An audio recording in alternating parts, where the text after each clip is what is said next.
On Tuesday, Mayor Lori Lightfoot lost her bid for a second term. She did not advance to a runoff election, which will be held in April between the two top vote getters. She was the first incumbent in Chicago to not win re-election in 40 years.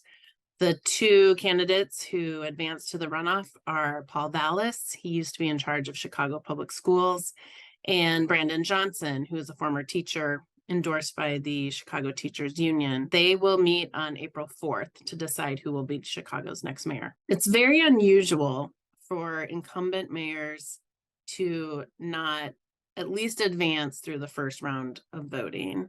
4 years ago, the mayor's race centered around corruption at City Hall.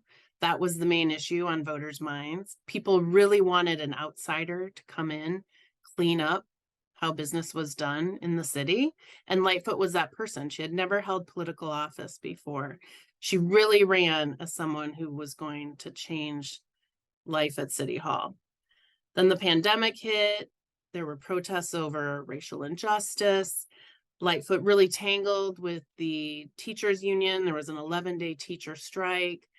The things that really mattered to voters this time around felt very different than where we were in 2019. And she was having to answer for a lot of the things that happened in the city, maybe some of which were not anything to do with her.